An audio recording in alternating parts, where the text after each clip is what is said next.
South India Shopping Mall, the Wedding Mantra, సరికొత్త wedding collection, South India Shopping Mall. నమస్తే, welcome to I Dream Social Spotlight with Kavitha. Pahalgam attack తర్వాత భారత సైన్యం precision strikes చేసింది. ఆ తర్వాత పిక్చర్ అభి బాకీ హై అనుకుంటూ ప్రతి ఒక్కరూ ఎదురు చూశారు. యుద్ధం వస్తుంది అనుకున్నారు, పీఓకేను స్వాధీనం చేసుకుంటామనుకున్నారు, ఎట్ ద సేమ్ టైం పాక్కి బుద్ధి చెప్తామనుకున్నారు. అయితే సడన్గా కాల్పుల విరమణ ఎందుకు తెరపైకి వచ్చింది? ఆ తర్వాత ఏం జరిగింది? విరమణ ఒప్పందం వెనక అమెరికా, ట్రంప్ ఏమైనా ఉన్నారా? నెక్స్ట్ జరగబోయేటువంటి పరిణామాలు ఎలా ఉండబోతున్నాయి? భారత స్ట్రాటజీ ఏంటి? మోదీ మైండ్లో ఏముంది? బోల్డ్ అన్ని క్వశ్చన్స్ ఉన్నాయి. వీటి గురించి మాట్లాడుకుందాం. మనతో పాటుగా ఉన్నారు senior journalist and analyst Suresh Kochattil garu. Suresh garu నమస్తే అండి, ఎలా ఉన్నారు మీరు? సో ఆఫ్టర్ దిస్ ఒక కాన్ఫ్లిక్ట్ అనేది డెవలప్ అయింది, బోల్డ్ అంత యుద్ధం జరుగుతుంది అనేటువంటి ఒక అట్మాస్ఫియర్ వచ్చింది. పిక్చర్ అభి బాకీ హై అనేది Manoj Naravane ex army chief tweet చేసిన తర్వాత ఏదో జరుగుతోంది అనేటువంటి అంచనాలు, ఊహలు అండ్ కీబోర్డ్లోనే యుద్ధం చేసేవాళ్ళు చాలామంది పెరిగారు కదా. సడన్గా అందరికీ ఒక పాజ్ అంటారా, ఫుల్ స్టాప్ అంటారా, కామా, బ్రేక్, ఏం జరిగింది అక్కడ? ఒక యుద్ధం అంటే ఎండ్ దాకా నడవదండి, నడుస్తూనే పోతుంది. మనం యుక్రెయిన్ రష్యా వార్ చూస్తున్నాం. అక్కడ తప్పేం జరిగిందంటే ఒక ఎండ్ గేమ్ లేదు. అంటే మేము ఇంత టెరిటరీ ఆక్యుపై చేసుకున్న తర్వాత మేము ఆపేస్తామని రష్యా చెప్పట్లేదు. యుక్రెయిన్ ఏమో మేము అందరి దగ్గర ఆయుధాలు తీసుకొని మిమ్మల్ని రష్యాని కొడతాం, మేము కూడా ఆపేస్తాం ఇక్కడని చెప్పట్లేదు. ఇక్కడ ఆల్మోస్ట్ 1,50,000 మంది చనిపోయారు సోల్జర్స్, అక్కడ కూడా 1,50,000 మంది చనిపోయారు. ఎంటైర్ జనరేషన్ పోయింది రష్యాలో కానీ యుక్రెయిన్లో కానీ. ఒక్కొక్క ఫ్యామిలీ నుంచి 2-3 యంగ్స్టర్స్ చనిపోయారు ఈ వార్లో సోల్జర్స్గా. మీరు ఒక ఎండ్లెస్ వార్ పెట్టుకుంటే ఇట్లా నడుస్తుంది. మీరు ఈవెన్ వరల్డ్ వార్ చూడండి, దానికి ఒక ఎండింగ్ ఉండే. వరల్డ్ వార్ 1 కానీ వరల్డ్ వార్ 2 కానీ ఏ యుద్ధమైనా దానికి ఒక ఎండ్ పాయింట్ ఉంటుంది. ఫస్ట్ ఆఫ్ ఆల్ ఒక ఆబ్జెక్టివ్ ఉంటుంది, దేనికి యుద్ధానికి వెళ్తున్నాం. In this case it was not a war, it was a limited action. మనం ఏం చెప్పామంటే మా పహల్గామ్లో చేసిన టెర్రరిస్ట్ అటాక్ చేసిన వాళ్ళ మీద మేము దాడి చేస్తాం. So it can be any camps in either PoK or Pakistan. Limited objective ఉండే మన దగ్గర. సో మనం we attacked those camps, destroyed them totally. Pakistan ఏం చేయాలి అప్పుడు? మన దగ్గర ఉన్న టెర్రరిస్ట్ క్యాంప్ మీద అటాక్ చేయాలి, కానీ మన దగ్గర టెర్రరిస్ట్ క్యాంప్స్ లేవు కదా. సో వాళ్ళు ఏం చేశారు, మన మీద ఉన్న సివిలియన్ ఏరియాస్ కానివ్వండి, మిలిటరీ బేసెస్ మీద దాడి చేయడం మొదలుపెట్టారు. డ్రోన్లు వాడారు, మిసైల్ వాడారు, అన్నీ వాడారు. అండ్ అమేజింగ్లీ వెల్ మన డిఫెన్స్ మెకానిజం చాలా బాగా పనిచేసింది. మీరు చూసుంటారు, ఫస్ట్ టైం మనం బ్యాటిల్ టెస్ట్ చేసాం చాలా ప్రోడక్ట్స్ని. అది S-400 ఉండొచ్చు, ఆకాష్ తీర్ సిస్టమ్ ఉండొచ్చు, పినాకా ఉండొచ్చు, ఏదైనా చాలా సిస్టమ్స్ ఉన్నాయి. అది కూడా నావిక్, మన శాటిలైట్ బేస్ కంట్రోల్ చేసే సాఫ్ట్వేర్ కానివ్వండి, గ్లోబల్ పొజిషన్ సిస్టమ్ కానీ అన్నీ చాలా బాగా పనిచేసింది. దాని వెనక మొత్తం బయటకు వచ్చి అందరు మాట్లాడారు, కానీ చాలామంది మాట్లాడుతున్నారు, ఎస్పెషల్లీ ప్రైవేట్ సెక్టర్ వాళ్ళు హెల్ప్ చేస్తున్నారు, మాట్లాడుతున్నారు. వాళ్ళ ప్రోడక్ట్స్ రేపు అమ్మాలి కదా వాళ్ళకు, దానికోసం. కానీ ఏం జరిగింది అప్పుడు? పాకిస్తాన్ వచ్చి మన మీద దాడి చేశారు. ఎక్కువ డ్యామేజ్ ఏం చేయలేదు. జమ్మూలో 2-3 ప్లేసెస్లో డ్యామేజ్ జరిగింది. సివిలియన్స్ చాలామంది చనిపోయారు along the international border and also the LOC. ఎందుకంటే అది రెగ్యులర్ అక్కడ నడుస్తూనే ఉంటుంది. సో వాళ్ళు ఫైరింగ్ చేస్తుంటారు బార్డర్ నుంచి, మనం కూడా ఫైరింగ్ చేస్తూనే ఉంటాం. అది ఇప్పుడు కాదు, ముందు కూడా నడుస్తుంది. కానీ మన దగ్గర మనకు వీ లాస్ట్ 5 సోల్జర్స్ టెక్నికలీ. అంటే BSF వాళ్ళు కానీ ఎయిర్ ఫోర్స్ నుంచి ఒక 5 మంది చనిపోయారు. ఆబ్జెక్టివ్ అచీవ్ అయిపోయిందా? కాదు. పాకిస్తాన్ మీద దాడి చేశారు కదా, మనం ఊరుకుంటే వాళ్ళేమనుకుంటారు మనం ఏం చేయట్లేదని చెప్పి. So what we did was, our 8th రోజు morning, that is we attack the Pakistani bases. ఈసారి టెర్రరిస్ట్ క్యాంప్స్ కాదు, we hit the Pakistani air force bases స్ట్రాటజిక్గా. సర్గోడా ఉండొచ్చు, జకోబాబాద్ ఉండొచ్చు, మిగతా చాలా చోట్ల మనం అటాక్ చేసాం. 7 to 8 ప్లేసెస్. దాంట్లో చాలా డ్యామేజ్ జరిగింది పాకిస్తాన్కి, పెద్ద డ్యామేజ్ జరిగింది. అది ఎందుకంటే బేసిక్లీ వాళ్ళు అనుకోలేదు మనం ఇట్లా హిట్ చేస్తామని. ఫస్ట్ ఆఫ్ ఆల్ మనం ఏం చేసామంటే టెక్నికలీ వాళ్ళ రాడర్స్ని జామ్ చేసి పడేసాం మనం. వాళ్ళు చైనీస్ రాడర్ వాడతారు, దాన్ని మొత్తం జామ్ చేసి పడేసాం మనం. జామ్ చేసినప్పుడు ఏమైందంటే ఈ జామింగ్తోని మన ఎయిర్క్రాఫ్ట్ ఈజీగా ఎంటర్ చేయగలం. అంటే we never cross the border by the way. ICU మన సుఖాయిస్ కానివ్వండి, మన రఫేల్ కానీ, we never cross the border దగ్గర ఉండి ఫైర్ చేసాం.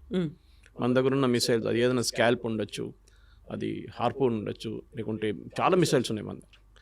ఇజ్రాయలీ ప్లస్ కన్వెన్షన్ మనం తయారు చేసిన దాన్ని కూడా ఉంటుంది. So it cause substantial damage Pakistan భయపడ్డారు. నెక్స్ట్ వాళ్ళకి తెలుసు మనం ఏం హిట్ చేస్తాం. ఇక్కడ దగ్గర మన దగ్గర చాలామంది ప్రేక్షకులు స్పెషల్లీ మీరు చెప్పిన కీబోర్డ్ వారియర్స్కి తెలియదు పాకిస్తాన్ న్యూక్లియర్ అసెట్స్ని కొట్టాలి మనం అన్నారు. అర్థం చేసుకుంటారు. పాకిస్తాన్ ఒక్క న్యూక్లియర్ అసెట్ కొట్టేస్తే మన ఎంటైర్ రాజస్థాన్ ఖాళీ చేయాల్సి వస్తుంది రేపు. Because that entire radiation Rajasthan వైపు వస్తుంది, గుజరాత్ వైపు వస్తుంది, పంజాబ్ వైపు వెళ్తుంది. బోర్డర్స్ అన్ని ఎఫెక్ట్ అవుతాయి. కంప్లీట్ బార్డర్ ఏంటి, even entire half of Rajasthan మీరు నెక్స్ట్ 5000 yearsకి వాడలేరు. అంత దరిద్రంగా ఉంటుంది. ఆ పొజిషన్కి వస్తే చెర్నోబిల్లో చూసాం మనం ఏం జరిగిందని. Something similar to Chernobyl would happen here. That was a nuclear plant, it's a nuclear attack. మనకి పాకిస్తాన్కి ఒక ఒప్పందం ఉంది, అది కూడా ప్రేక్షకులు చాలామంది తెలియదు. That we have signatory every January 1st of every year మనం ఒక లిస్ట్ ఎక్స్చేంజ్ చేసుకుంటాం. మా దగ్గర ఉన్న న్యూక్లియర్ అసెట్స్ ఈ ప్లేసెస్లో ఉన్నాయి, మీరు దీని మీద దాడి చేయకూడదు. పాకిస్తాన్ ఒక లిస్ట్ ఇస్తారు, మనం వాళ్ళకు ఒక లిస్ట్ ఇస్తాం. ఫర్ ఎగ్జాంపుల్ మన దగ్గర అపార్ట్ ఫ్రమ్ మిసైల్స్ మన దగ్గర చర్లపల్లిలో న్యూక్లియర్ ఫ్యూయల్ కాంప్లెక్స్ ఉంది. భారతదేశంలో ఉన్న అన్ని న్యూక్లియర్ పవర్ ప్లాంట్స్కి ఫ్యూయల్ సప్లై చేసి అక్కడి నుంచి, అంటే వాళ్ళు రాడ్స్ తయారు చేసి పంపిస్తారు, యురేనియం తెప్పించుకుంటారు బయట నుంచి, దాన్ని ప్రాసెస్ చేసి పంపిస్తారు. వాళ్ళు కూడా ఆర్మీ కానివ్వండి, ఎయిర్ఫోర్స్, నేవీ కోసం ఎక్విప్మెంట్ తయారు చేస్తారు. సో మీరు ఆ లిస్ట్ ఇచ్చినప్పుడు మీరు దాని మీద దాడి చేస్తారా? చేయరు కదా, చేయకూడదు. That is a agreement you have. ఏ దేశం అయినా కానీ న్యూక్లియర్ అసెట్స్ మీద ఎప్పుడు దాడి చేయరు. వాళ్ళకి దాని ప్రభావం వాళ్ళకి తెలుసు ఏమవుతుందని. హిరోషిమా నాగసాకిలో చూసిన తర్వాత next after that nobody has used nuclear weapon, ఎక్కడ వాడలేదు. న్యూక్లియర్ వెపన్ ఒక డెటరెంట్. నా చేతిలో ఒక డండా ఉంది, కొడతాను నేను ఇక్కడ వస్తాయని చెప్పేసి బెదిరించడంలో ఉంటుంది. బియాండ్ దట్ వాళ్ళు ఏం చేయరు. కన్వెన్షనల్ వెపన్స్ వాడుకుంటారు. కానీ పాకిస్తాన్ ప్రాబ్లం ఏంటంటే పిచ్చోన్ చేతిలో రాయిలాగా అయిపోయింది న్యూక్లియర్ మిసైల్. ఎక్కడ వాడుకుంటారు, ఎందుకంటే న్యూక్లియర్ బటన్ అనేది ఒక కమాండ్ బటన్ ఉంటుంది. న్యూక్లియర్ మిసైల్ ఫైర్ చేయాలంటే ఏదో ఒక ప్రెస్ చేయడం కాదు, it goes right from political leadership నుంచి. భారతదేశంలో ప్రైమ్ మినిస్టర్ దగ్గర ఉంటుంది. డిఫెన్స్ మినిస్టర్ ఆథరైజ్ చేయాలి, ప్రైమ్ మినిస్టర్ బాటమ్ లెవెల్ నుంచి పైకి వెళ్తుంది. ఆర్మీ చీఫ్ ఆథరైజ్ అడుగుతారు, డిఫెన్స్ మినిస్టర్ ఎస్ అని చెప్తారు, ప్రైమ్ మినిస్టర్ ఓకే అని చెప్తారు. Then again it goes down the line. Protocol అనేది ఉంది. పాకిస్తాన్లో లేదు. పాకిస్తాన్లో ద సివిలియన్ ప్రైమ్ మినిస్టర్కి ఎప్పుడు అథారిటీ లేదు. ఇప్పుడు కాదు, ఎప్పటి నుంచో అయూబ్ ఖాన్ టైం నుంచి పర్వేజ్ ముషర్రఫ్ దాకా ఎవరికి అథారిటీ లేదు. ఇప్పుడు ఆసిమ్ మునీర్. ఇప్పుడు చూడండి, మీరు ఆ రోజు మన మార్కో రూబియో మాట్లాడినప్పుడు he spoke to Asim Munir and then he spoke to Shahbaz Sharif. అదే టైంలో వెన్ ఈ కాల్డ్ భారతదేశం ఫోన్ చేసినప్పుడు మోదీ గారితో మాట్లాడారు, మన ఆర్మీ చీఫ్తో మాట్లాడలేదు, ద్వివేది గారితో. That's a difference. ఎందుకంటే భారతదేశంలో పొలిటికల్ లీడర్షిప్ దగ్గర కంట్రోల్ ఉంది కంప్లీట్గా, పాకిస్తాన్లో లేదు. పాకిస్తాన్లో గెలిచిన పొలిటికల్ పార్టీ లీడర్ జైల్లో ఉన్నారు, ఇమ్రాన్ ఖాన్. ఓడిపోయిన పొలిటికల్ లీడర్ ప్రైమ్ మినిస్టర్గా కూర్చున్నారు. అది పాకిస్తాన్ డెమోక్రసీ అన్నమాట. సో మీరు అడిగిన ప్రశ్నకి ఈ సీజ్ ఫైర్ అనేది, దీనికన్నా ముందు కూడా సీజ్ ఫైర్ ఉంది మనకి. 2021లో ఒక బ్రేక్ అయింది, కానీ దాని తర్వాత సీజ్ ఫైర్ ఉంది మనకి రెగ్యులర్గా. ఈ కేసులో కూడా we never use the word cease fire.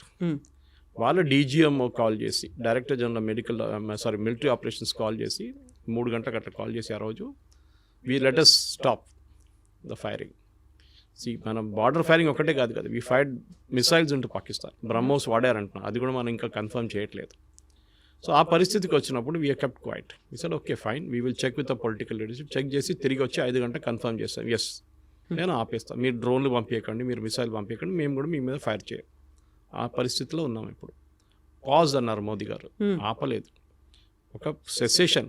రేపు మన మీద భారతదేశంలో పాకిస్తాన్ నుంచి వచ్చిన వాళ్ళు ఎవరైనా దాడి చేస్తే we will hit back again, the war will start. War అని మనం ఇంకా డిక్లేర్ చేయలేదు దాన్ని, యుద్ధం అని ఎక్కడ చెప్పలేదు మనం, లిమిటెడ్ ఎంగేజ్మెంట్ అంతే.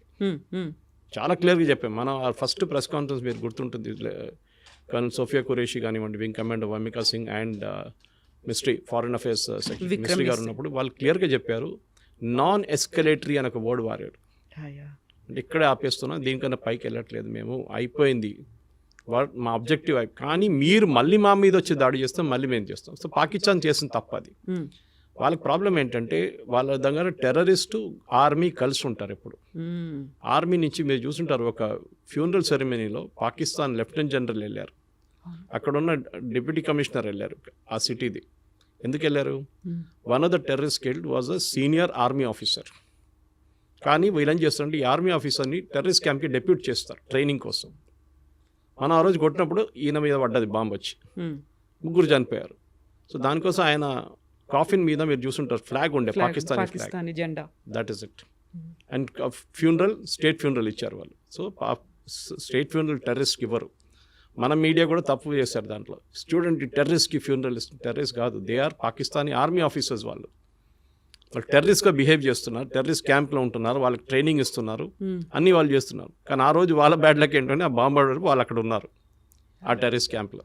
సో డెఫినెట్ అక్కడ మనం ఆపేస్తాం. సో మన ప్రేక్షకులు అర్థం చేసుకోవాలంటే యుద్ధం అనేది చాలా ఎక్స్పెన్సివ్ ప్రాసెస్.